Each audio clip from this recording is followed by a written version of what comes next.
Welcome to Comics Bazaar, the channel of comics commentary and arcana. This video features the Uncanny X-Men number 264, cover dated late July 1990. So this cover is by Jim Lee, and front and center there the Beast from X Factor, and this is Jean Grey here using her telekinesis. And up here we have Forge, and in the corner box we also have a drawing of Forge by Jim Lee, and it's a redesign of Forge's own version of the X-Men general uniform, where he has his bionic leg exposed. You can see it here too, and where he is wearing these kind of moccasin boots. This may have been a sketch that Lee did prior to doing the cover, and then somebody decided to include it in the corner box. I think this cover could do with a little caption indicating for readers that these are Genoshan Magistrates, because it's not entirely clear. And this character up here is Punch-Out, one of the Genoshan Press Gang members. So let's open this one up and take a look at the splash page. So this story is called Hot Pursuit, and it starts in Lower Manhattan, Alphabet City, and we have Forge crashing onto the windscreen of a police car, NYPD police car. And the creative team here: Chris Claremont writer, Mike Collins penciler. So Mike Collins coming from some backup stories for classic X-Men numbers 41 and 42. Mike Collins, a British artist known for work on UK original series such as Judge Dredd, Transformers UK. In the 1980s, he also did a couple of issues of Captain Britain, and coming over from classic X-Men to do guest art on this particular issue. Inked by Joe Rubinstein, Clem Robbins the letterer, so not Orzakowski, and Nell Yomtov, colorist, filling in for Glynis Oliver. So really, aside from Chris Claremont, a completely different creative team from normal. So this character here is Charlotte Jones, Officer Charlotte Jones, who is a character from X Factor, from Louise Simonson's X Factor, and so Forge has, by happenstance, been knocked over by their squad car, and then they're attacked by a group of Genoshan magistrates who are hunting Forge, and they kill Charlotte's partner Murph, and then Forge and Charlotte hide in the storm drains under Manhattan, and Forge here saves her from the drain, the water in the drain, which is fast flowing. And then we get a little conversation between them regarding who and what they are. Jones pulls a gun on Forge until she's satisfied about who he is, and once that she's satisfied, she puts the gun away, and then Forge offers her an X-Men uniform that he's carrying around in his bag, which she puts on, and which he explains it'll keep you warm, keep you dry, keep you alive. She's a little bit uncomfortable wearing this tight-fitting costume. So then once they're suited up, and here he is putting on his moccasins, so they're brown here rather than yellow on the cover. Once they are done suiting up,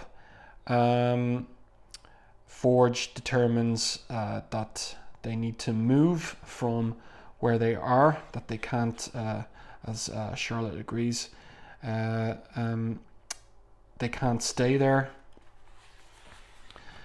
And then the scene switches to Washington DC, and this turns out to be Valerie Cooper, and she is addressed by this particular character, Deb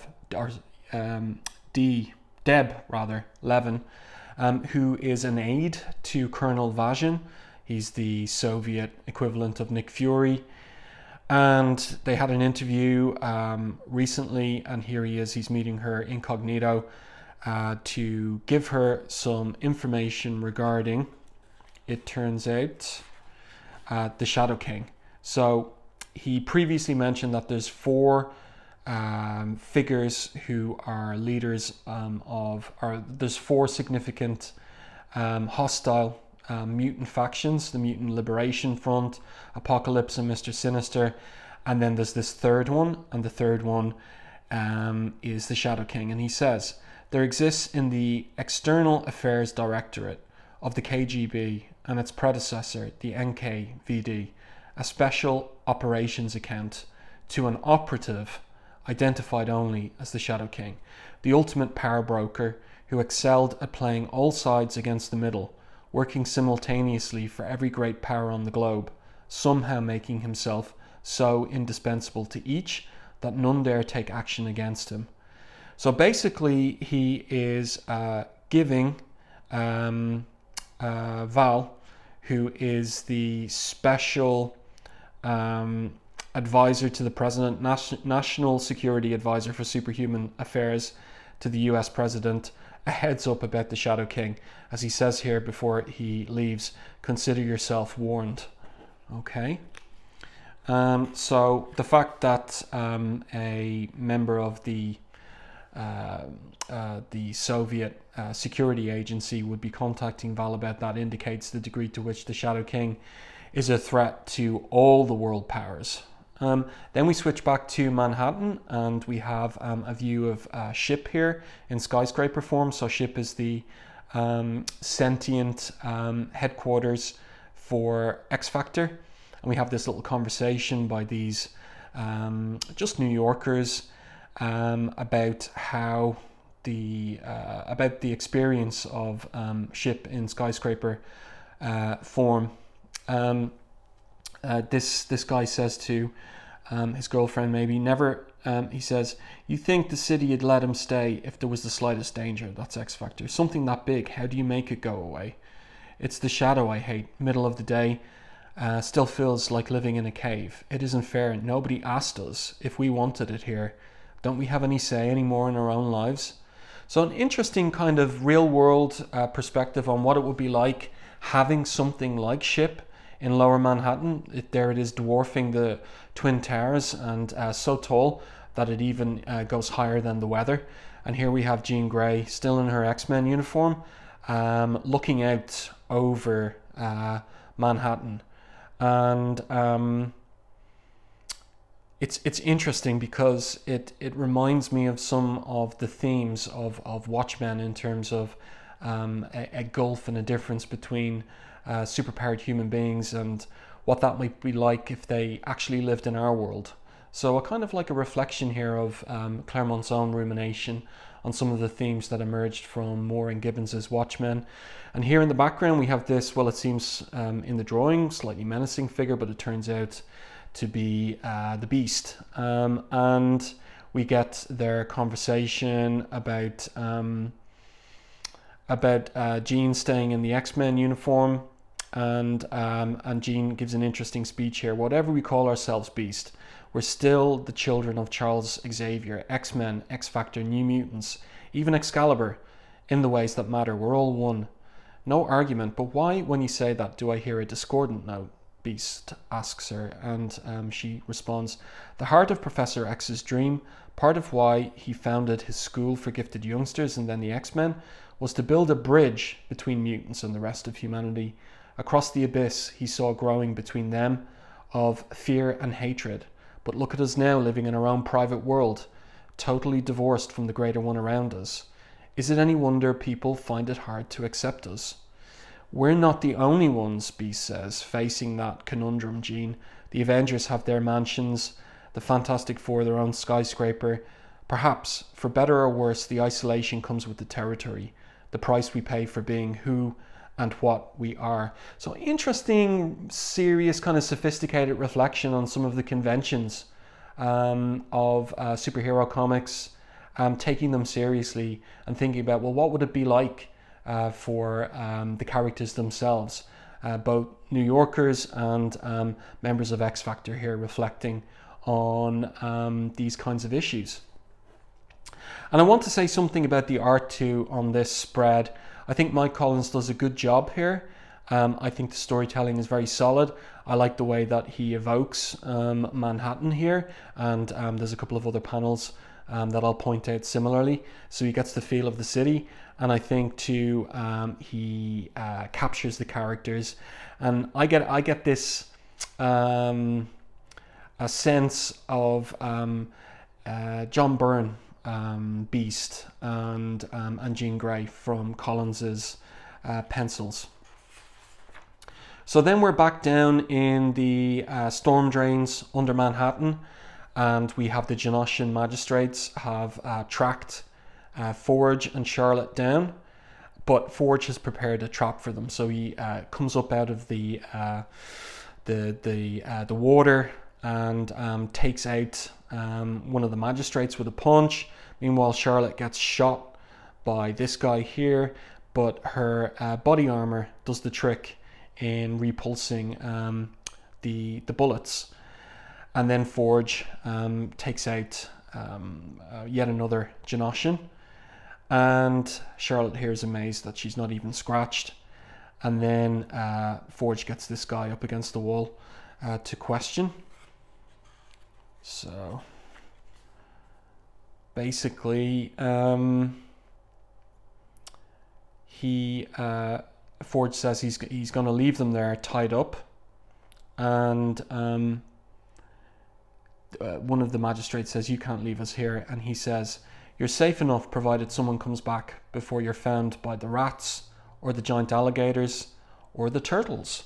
So it seems like Forge is making a reference there to the Teenage Mutant Ninja Turtles, and just a little possibility of the turtles perhaps existing in continuity with the Marvel Universe, yes? So a little bit of a joke there. And something that Forge has picked up on from these magistrates was one of them here called him, yeah, that's it, a Jean joke, right? So it's the first time Forge has heard that term. And as he emerges from the sewers, he thinks, because these narrative captions are his own thoughts, first-person thoughts, he thinks, "Being called a lot of names in my day, figured I'd heard them all, live and learn." So, interesting, a little brief reflection on his tuning into the racist prejudice of the Genoshans. And then we switch back to Lower Manhattan and Ship, and we have the arrival of Press Gang members and Wipeout here. And Wipeout's power is to remove superpowers. So he's going to try that trick on Ship. Meanwhile, inside in Ship, we have gathered our players from the previous issue. We've got Peter Nicholas, aka Amnesiac Colossus. We've got Callisto, who remains transformed into a beautiful woman. We've got Jenny Ransome and Philip Moreau, who the Genoshans have been hunting since Uncanny X-Men 259. And then basically we have Wipeout using his powers outside. Oh yeah, just one little thing to note here. One of the conventions of Ship in X Factor is that only mutants can enter Ship. So Philip Moreau is not a mutant, and so it's an interesting question as to how it is he's gained entrance to Ship and not explained. Was that Claremont setting something up in relation to Philip or not? In any case, Wipeout removes Ship's powers and Ship shuts down, so the lights go out. And then the Press Gang are they're digitized and come in through the phone line by Pipeline's powers.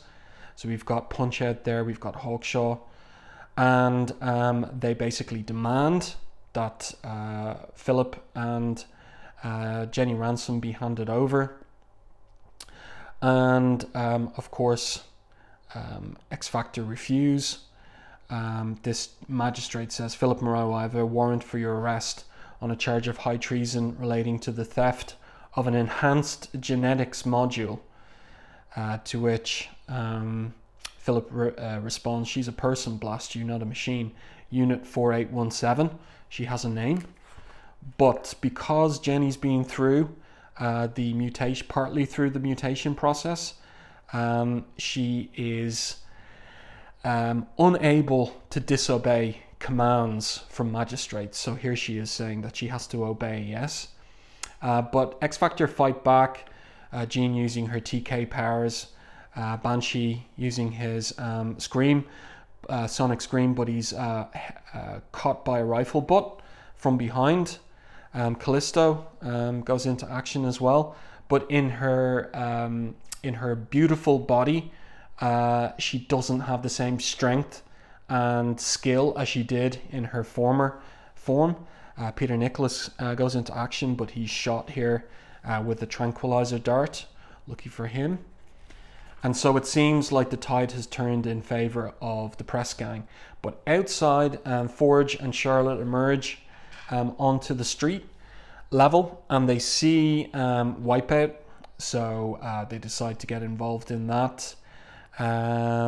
Here Punch-Out is suggesting playing around with Jean, i.e. Torturing her, but suddenly Hawkshaw realizes that someone's missing. It's the monkey, as he puts it, so Beast. And here is Beast hiding up here in the ceiling, in the power cables of the ceiling, and he takes out these two magistrates in comic form, and then he goes into action, taking out Punch-Out, taking out more magistrates, and so we're going to have a fight now between the remaining magistrates and Beast, who's ready for it. Meanwhile, outside, Forge uses a stun grenade on the Genoshans here. The stun grenade is derived from Dazzler's stroboscopic flashbulb effect, so pretty cool. And then Charlotte takes out Wipeout. So he is arrested by her, and then when Wipeout is taken away from ship, physical contact, ship revives, its systems come back online, and then he's pretty angry, and he easily takes care of the magistrates using these cables. Here's Punch-Out restrained by these cables.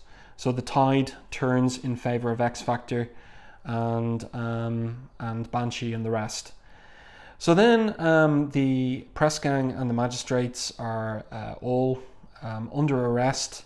But what happens is there is a limo with federal plates turns up and tells Charlotte's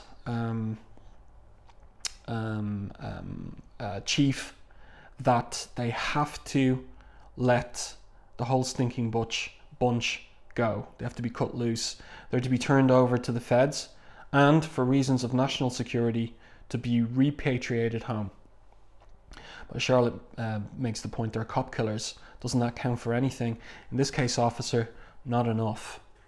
So the press gang have diplomatic immunity, and it all goes back to the fact that Genosha holds 35 billion of US debt.